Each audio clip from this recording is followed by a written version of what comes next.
Durmió a saltos, viendo al doctor Julián Urbino por todas partes, viéndolo reír, cantar, echando chispas de azufre por los dientes con los ojos vendados, burlándose de ella con una jerigosa sin reglas fijas en un coche distinto que subía hacia el cementerio de los pobres. Despertó mucho tiempo antes del amanecer, exhausta, y permaneció despierta con los ojos cerrados, pensando en los años inmemorables que todavía le faltaban por vivir. Después, mientras Hildebranda se bañaba, escribió una carta a toda prisa. La dobló a toda prisa, la metió a toda prisa en el sobre y antes de que Hildebranda saliera del baño se la mandó a Gala Plácida.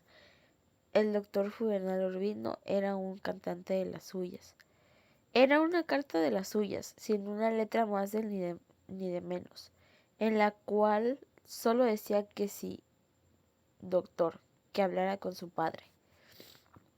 Cuando Florentino Ariza supo que Fernanda Daza iba a casarse con un médico de alcurnia y fortuna, educado en Europa y con una reputación insólita a su edad, no hubo poder capaz de levantarlo de su postración. Tránsito Ariza hizo más que de lo posible por consolarlo en recursos de la novia cuando se dio cuenta de que había perdido el habla y el apetito, y se pensaba las noches en claro llorando sin sosiego. Y al cabo de una semana consiguió que comiera otra vez. Habló entonces con don León Siete Loaiza, el único sobreviviente de los tres hermanos, y sin decirle el motivo le suplicó que le diera al sobrino un empleo para hacer que cualquier cosa en la empresa de navegación, siempre que fuera para un puerto perdido en la mandigua de la empresa de la Magdalena, donde no hubiera corrido ni teléfono, ni hubiera nadie que le contaran nada de esta ciudad de perdición. El tío no le dio el empleo por consideración con la viuda del hermano, que no soportaba ni la existencia siempre del bastardo, pero le consiguió el puesto de telegrafista en la villa de Leiva, una ciudad de ensueño a más de 20 jornadas y casi 3000 metros de altura sobre el nivel de la calle de las Ventanas. Florentino Ariza no fue nunca muy consciente de aquel viaje medicinal. Había de recordarle siempre, como todo lo que ocurrió en aquella época, a través de los cristales enrecidos de sus venturas.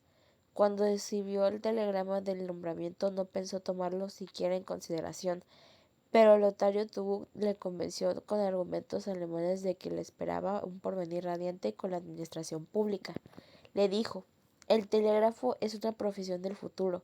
Le regaló un par de guantes forrados por dentro de piel de conejo, un gorro estepario y un sobre todo con cuello de peluche probado por los eneros parciales de la Baviera.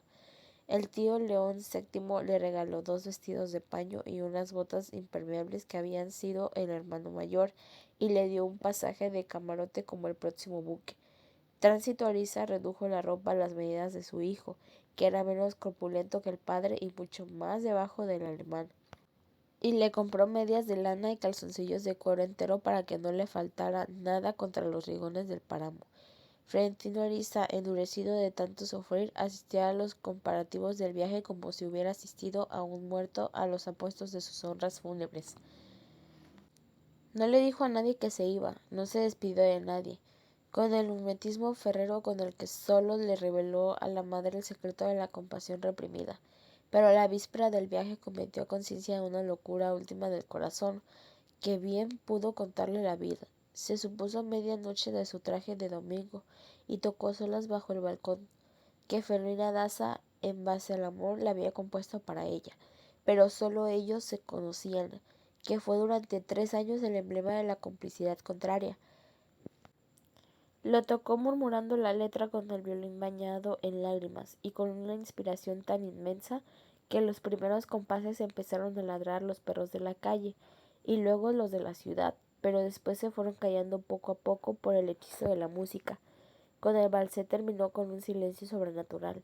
El balcón no se abrió, ni nadie se asomó de la calle, ni siquiera el sereno del que casi siempre acudía con su candil tratando de madera por las viejas de las serenas. El acto fue un conjuro de alivio para Florentino Ariza, pero cuando guardó el violín del estuche se alejó por las calles muertas sin mirar hacia atrás.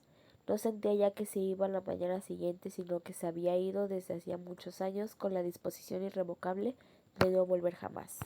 El buque, uno de los 3 iguales de la Compañía Fluvial del Caribe, había sido rebautizado en homenaje del fundador. Pío V Loaiza era una casa flotante de 2 pisos de madera sobre un casco de hierro, ancho y plano, con un calado máximo de 5 pies que le permitían sortear mejor los fondos variables del río.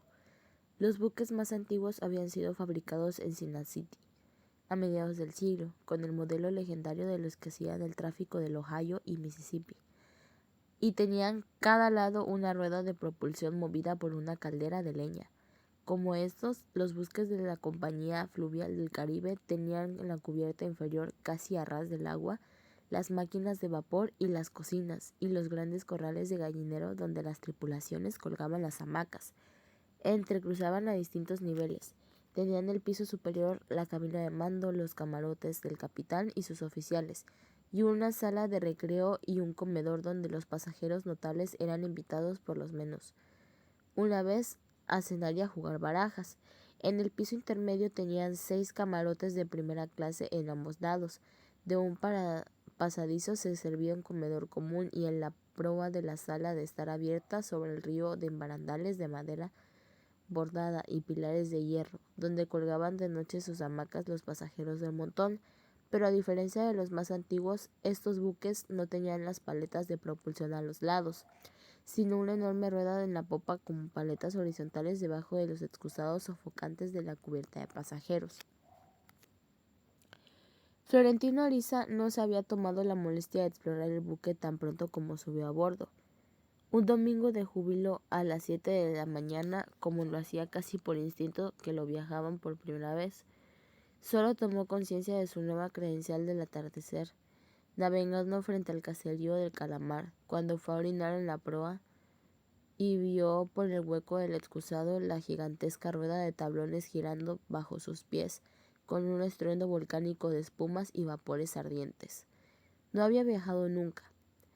Llevaba un baúl de hojalata en la ropa de páramo, las novelas ilustradas que compraba con folletines mensuales y que él mismo cosía con tapas de cartón, y los libros de versos de amor que recitaba de memoria y estaban a punto de convertirse en polvo de tanto ser releídos. Había dejado el violín, que se identificaba demasiado con su desgracia, pero su madre lo había obligado a llevar el tapete, que era un recado de dormir muy popular y práctico, una almohada, una sábana, una vasinilla de peltre de toldo para asegurar la hamaca en caso de urgencia. Florentino Ariza no quería llevarlo, pues pensaba que sería inútil en un camarote donde había servicio de camas tendidas. Pero desde la primera noche tuvo que agradecer una vez más el buen sentido de su madre. En efecto, a última hora subió a bordo un pasajero vestido de etiqueta que había llegado en un barco de Europa aquella madrugada, y de inmediato con su esposa y su hija. Estaba acompañado por el gobernador.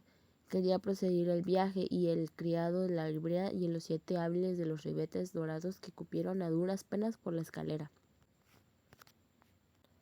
El capitán, un gigante de Curazao, logró conmover el sentido patriótico de los criollos para acomodar a los viajeros imprevistos.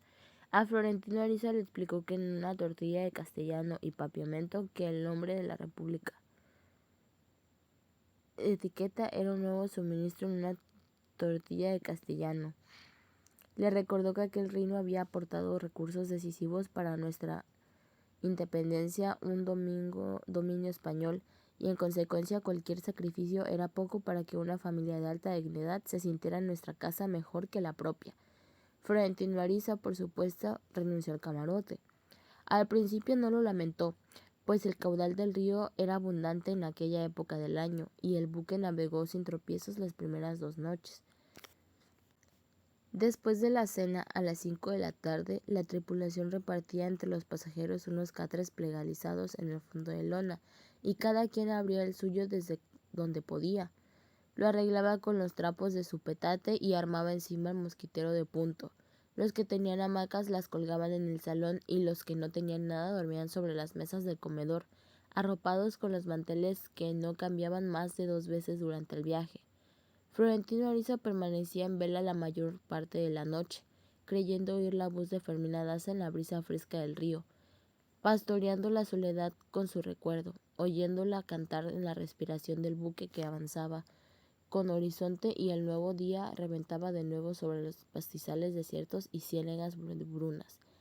El viaje le parecía entonces una prueba más de la sabiduría de su madre, y se sintió con ánimos para sobrellevarlo al olvido. Al cabo de 3 días de buenas aguas, sin embargo, la navegación fue más difícil entre bancos de arena intempestivos y turbulencias engañosas. El río se volvió turbio y fue haciéndose cada vez más estrecho en una selva enmañada de árboles constales, donde solo se encontraba de vez en cuando una choza de paja junto a las pilas de leña para la caldera de los buques. La algarabía de los loros y el escándalo de los mucos invisibles parecía aumentar el bochorno del mediodía. Pero de noche había que amarrar el buque para dormir, y entonces se volvía insoportable hasta el hecho simple de estar vivo. Al calor y a los zancudos les agregaba el trufo de las pencas de la carne salada puestas a secar a los barandales. La mayoría de los pajeros, sobre todo los europeos, abandonaban el pudridero de los camarones y se pasaban la noche caminando por las cubiertas, espantando toda clase de alimañas con la misma olla con la que se sacaban el sudor intensante, y amanecían exhaustos e hinchados por las picaduras. Además, aquel año había estallado el episodio más de la guerra civil indeterminante entre liberales y conservadores, y el capitán había tomado precauciones muy severas para el orden interno y la seguridad de los pasajeros, tratando de evitar equívocos y provocaciones. Prohibida la distracción favorita de los viajes de los tiempos, que era disparar contra los caimanes que se asoleaban en los playones. Más adelante, cuando algunos pasajeros se dividieron en 2 bandos enemigos en el curso de una discusión, hizo decomisar las armas de todos los con el compromiso bajo la palabra de devolverla al término del viaje. Fue inflexible inclusive con el ministro británico, que desde el día siguiente de la partida amaneció vestido de cazador, con una carabina de precisión y con una escopeta de 2 cañones para matar tigres. Las cicatrices y las restricciones se hicieron aún más drásticas arriba del puerto de Tenerife, donde se cruzaron con un buque que llevaba enarbolada la bandera amarilla de la peste. El capitán no pudo obtener ninguna información sobre aquel signo alarmante, porque el otro buque no respondió las señales. Pero ese mismo día encontraron otro que estaba cargado ganando por Jamaica, y este informó que el buque de la bandera de la peste llevaba 2 enfermos de cólera, y que la epidemia estaba haciendo estragos en el trayecto del río que aún les faltaban siguientes, sino aún en los lugares despoblados donde arrimaba a cargar la leña, de modo que el resto del viaje hasta el puerto final, que duró otros 6 días, los pasajeros contrajeron hábitos carcelarios, entre estos la contemplación prisionaria de un paquete de póstoles pornográficas holandesas que circuló de mano en mano sin que nadie supiera de dónde había salido, aunque ningún veterano del río ignoraba que eran apenas un muestrario de la colección legendaria del capitán, pero hasta esa distracción sin porvenir terminó por aumento del hastío. Florentino Ariza soportó los rigores del viaje con la paciencia mineral de la consolidación de su madre, y exasperada a sus amigos. No alternó con nadie. Los días que le hicieron fáciles sentados frente al barandal, viendo a sus caimanes inmóviles asoleados en los playones de las famosas fauces abiertas para atrapar mariposas, viendo los habladores de las garzas asustadas que se alzaban de pronto en los pantanos, los manatíes que amamantaban sus crías con sus grandes tetas maternales y sorprendían a los pasajeros con sus llantos de mujer. Era un mismo día vio pasar flotando 3 cuerpos humanos, hinchados y verdes, con varios gallinazos encima. Pasaron primero los cuerpos de 2 hombres, uno de ellos sin cabeza, y después el de una niña de pocos años cuyos cabellos de medusa se fueron ondulando en la estela del bosque. Nunca supe, porque nunca se sabía si era víctima del cólera o de la guerra, pero la turfada nauseabunda contaminó en su memoria el recuerdo de Fermina Daza. Siempre es así, aunque cualquier acontecimiento bueno o malo tenía alguna relación con ella. De noche, cuando amarraban un buque y la mayoría de los pasajeros caminaban sin consuelo para las cubiertas, él repasaba casi de memoria los folletines ilustrados bajo la lámpara de carburo del comedor. que la única encendida hasta el amanecer y los dramas tanto veces releídos encontraban su magia original cuando él sustituía a los protagonistas imaginarios por conocidos suyos de la vida real y se reservaba para sí y para Fermina Daza los papeles de amores imposibles. Otras noches le escribía cartas de su obra, cuyos fragmentos aparecían después de las aguas que corrían sin cesar hacia ella, y otras en su propio pellejo escalado de amante en el olvido, aunque se alzaban las primeras brisas y se iba a dormitar sentado en el patronal de barandal. Una noche que interrumpió la lectura más temprano de uno de la costumbre, se dirige distraído a los retretes cuando la puerta se abrió a su paso en el comedor desierto, y una mano de halcón lo agarró por la manga de la camisa y lo encerró en un camarote, y lo despojó sin la gloria de la virginidad. Ambos cayeron agonizando en el vacío de un abismo sin fondo doloroso y malísimas las camarones. Ella yació después un instante sobre él, resollando sin aire, y dejó de existir en la oscuridad. Ahora váyase y olvídelo, le dijo. Esto no sucedió nunca. El asalto había sido tan rápido y triunfal que no podía entenderlo como una locura sábita del tedio, sino como el fruto de un plan elaborado con todo su tiempo y hasta en sus pormenores minuciosos. Esta incertidumbre halagadora aumentó la ansiedad de Florentino Ariza, que en la cúspide del gozo había sentido una revelación que no podía creer, que inclusive negaba admitir, y era que el amor ilusionario de Fermina Daza podía ser sustituido por una pasión terrenal. Fue así como se empeñó en descubrir la identidad de la violadora maestra, en cuyo instinto de pantera encontraría quizás el remedio para su desventura. Pero no lo consiguió, al contrario, cuanto más profundizaba en el escrutinio de lejos se sentía que la verdad. El asalto había sido el último camarote, pero este estaba comunicado por los penúltimos por una puerta intermediaria, de modo que los dos se convertían en un dormitorio familiar con cuarto de literas. Se habían enmarcado de barranco la Loba, el puerto donde se recogía la carga, y el pasaje de la ciudad de Mompox, donde desde que ésta quedó en el margen de los itinerarios de vapores por las velocidades de río, y Florentino Ariza se había fijado en ellas solo porque llevaban un niño dormido dentro de una gran jaula de pájaros. Viajaban vestidos como en los traslámicos de moda, los polinesios bajo las faldas de seda, las golas de encaje y sombreros de alas grandes adornadas con flores de crinolina. Las tres eran diestras del manejo y a las sombrillas de los abanicos de plumas, pero con los propósitos indescifrables de las momposinas de la época. Florentino Ariza no logró precisar siquiera la relación entre ellas, aunque sin duda eran de la misma familia. No concebía que una de ellas se hubiera atrevido a hacer lo que hizo mientras las otras dormían en las literas antiguas, y su única exposición razonable era que aprovechara un momento casual, o quizás concentrado, en que se quedó solo en el camarote. Comprobó que a veces salían dos a tomar el frasco hasta muy tarde, mientras la tercera se quedaba cuidando al niño. Pero una noche de más calor salieron las tres juntas con el niño dormido en la jaula de miembre cubierta de un toldo de grasa. A pesar de aquel embrollo de indicios, Florentino Ariza se apresuró a descartar la posibilidad de que la mayor de las tres fuera la autora del asalto, y enseguida absorbió también a la menor, que era la más bella y atrevida. Lo hizo sin razones válidas, solo porque la vigilancia ansiosa de las tres la había conducido a dar cierto deseo extrañable de que la amante instantánea fuera la madre del niño enjaulado. Tanto lo sedujo esa su suposición que empezó a pensar que ella con más intensidad que en Fermina Daza. No tenía nada más de 25 años y era esbelta y dorada, con unos párpados portugueses que la hacían más distante, y a cualquier hombre le hubiera bastado con una sola migaja de la ternura que ella la prodigaba al hijo. Desde el desayuno hasta la hora de acostarse se ocupaba con él en el salón, mientras las otras jugaban damas chinas, y cuando lograba dormirlo colgaba del techo la jaula de mimbre en el lado más fresco del barandal.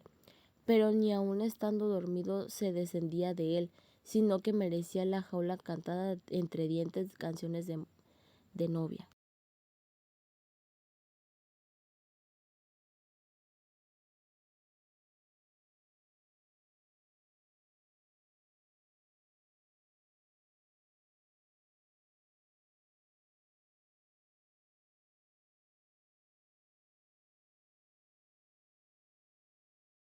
Frente a la ventana del costurero, don Florentino Ariza vio por primera vez a Fermina Daza. Cuando el patio estaba todavía en escombros, subió por las escaleras de mármoles nuevos hasta el segundo piso y esperó a ser enunciado antes de entrar en el dormitorio de la enfermera. Pero Gala Plácida devolvió a la salida en un recado. La señorita dice que no puede entrar porque ahora está su papá. No está en la casa. Así que volvió a las 5 de la tarde. De acuerdo en la habitación, la criada y Lorenzo Danza, la persona la escribió el portón y el conjugado hasta el dormitorio de la hija. Permaneció sentado en la penumbra del rincón, con los brazos cruzados y haciendo esfuerzos vanos por dormir la respiración farragosa mientras duró el examen. No era fácil saber quién estaba más cohibido, si el médico de su tacto púdico o la enferma de su recato de virgen dentro del personal camisón de seda, pero ninguno miró a otro lado de los ojos, sino que él preguntaba con voz impersonal y ella respondía con voz terámula. Ambos pendientes del hombre sentado en la penumbra. Al final el doctor Juvenil Urbino le pidió a la enfermera que se sentara y le abrió la camisa de dormir hasta la cintura con un cuidado exquisito, el pecho intacto y altivo, de pezones infantiles, resplandeció al instante con un fabuloso en las sombras de la alcoba.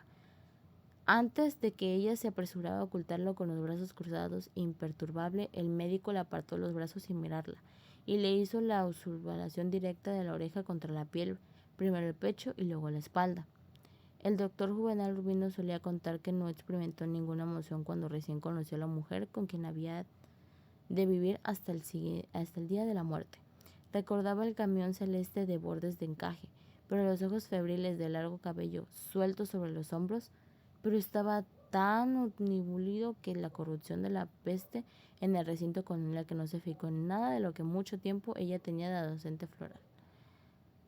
Fue lo más explícita. El joven médico de quien tanto había oído hablar a propósito del cólera le pareció un pedante incapaz de querer a nadie distinto de sí mismo.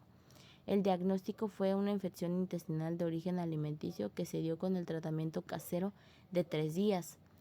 Aliviado con la comprobación de que la hija no había contraído el cólera, Lorenzo Daza acompañó al doctor Juvenal Urbino hasta que estribó del coche. Le pegó el peso de la visita, que le pareció excesivo para un médico de ricos, pero lo despidió con muestras indemoradas de gratitud. Estaba deslumbrado por el resplandor de sus apellidos y no solo en lo disimulaba, sino que hubiera hecho cualquier cosa para verlo otra vez y en circunstancias menos formales. El caso debió darse por terminado. Sin embargo, el martes de la semana siguiente, sin haber llamado y sin anuncio alguno, el doctor Juvenal Urbino volvió a casa de la hora importunada de las 3 de la tarde. Fermina Daza apareció en la ventana con la levita blanca, intachable, y el sombrero también blanco de copa alta, y le hizo una seña de que se acercara.